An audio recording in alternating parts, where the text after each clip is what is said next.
Il était une fois, dans une salle d'audience d'un tribunal fédéral, une scène de tension intense. Le juge Marshall Davis, connu pour ses décisions controversées et ses manières impitoyables, se tenait derrière son banc, scrutant la pièce avec un regard menaçant. La salle était remplie d'avocats, de témoins et de journalistes, tous observant avec attention les événements qui se déroulaient. L'affaire en question était de grande envergure, impliquant plusieurs figures politiques et des accusations de corruption qui ébranlaient les plus hautes sphères du gouvernement.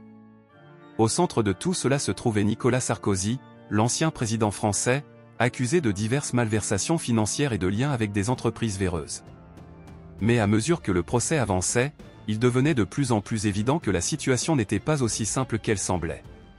Sarkozy entra dans la salle d'audience avec une attitude calme mais déterminée. Il salua la cour d'un léger hochement de tête et prit place à la barre des témoins.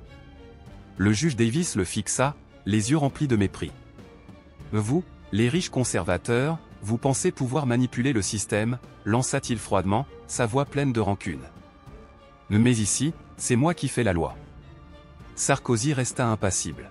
« Je ne suis ici que pour dire la vérité, monsieur le juge, » répondit-il d'une voix calme. Ces mots, pourtant mesurés, eurent un effet immédiat sur la salle. Un murmure parcourut l'assemblée. Sarkozy savait que les accusations étaient graves, mais il était résolu à défendre son honneur et à exposer les véritables coupables. Davis, agacé, haussait les sourcils et jetait des regards furtifs à ses collaborateurs. Il semblait de plus en plus agité par la présence de Sarkozy, comme si ce dernier représentait un défi qu'il n'était pas prêt à affronter. Les témoignages commencèrent, et chaque fois que le nom de Sarkozy était prononcé, Davis devenait plus agressif dans ses remarques. « Vous croyez vraiment que vos preuves changeront quelque chose ici ?» cria-t-il à un moment donné, interrompant un avocat de la défense. Le tribunal ne se laisse pas impressionner par de simples documents. Mais Sarkozy, avec sa froideur habituelle, continua à présenter ses preuves. À chaque document qu'il déposait sur la table, le visage de Davis se déformait davantage. Les preuves étaient accablantes.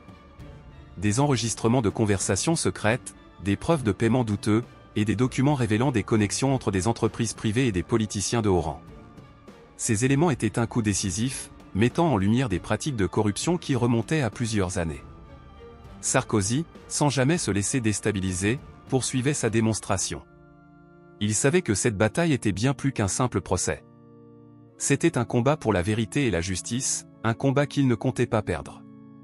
Lorsque le moment arriva, Sarkozy présenta un document crucial, un enregistrement secret d'une conversation entre Davis et un haut fonctionnaire, où il était question de l'orientation de certaines affaires judiciaires en échange de faveurs. L'audience, abasourdie, observa alors que le juge Davis, jusque-là si arrogant, semblait perdre pied. Son visage pâlit, et ses mains tremblaient alors qu'il essayait de cacher sa nervosité en tapotant frénétiquement le bord de son bureau. À cet instant, un agent de la FBI entra dans la salle, sa démarche imposante captant immédiatement l'attention de tous. Il s'avança lentement vers le banc de Davis, sa main tendue vers lui. « Monsieur le juge, vous êtes sous arrestation pour corruption, abus de pouvoir et entrave à la justice », déclara l'agent, sa voix grave résonnant dans la salle silencieuse.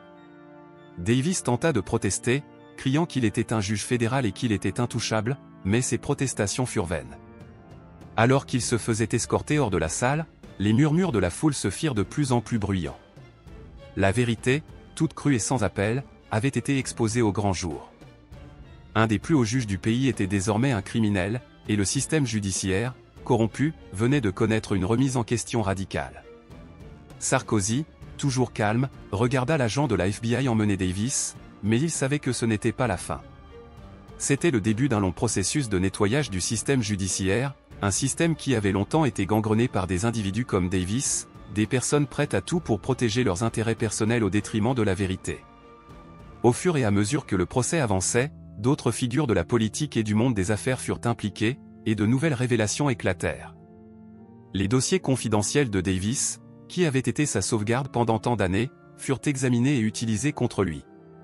Chaque jour apportait son lot de révélations, rendant la situation de Davis de plus en plus intenable.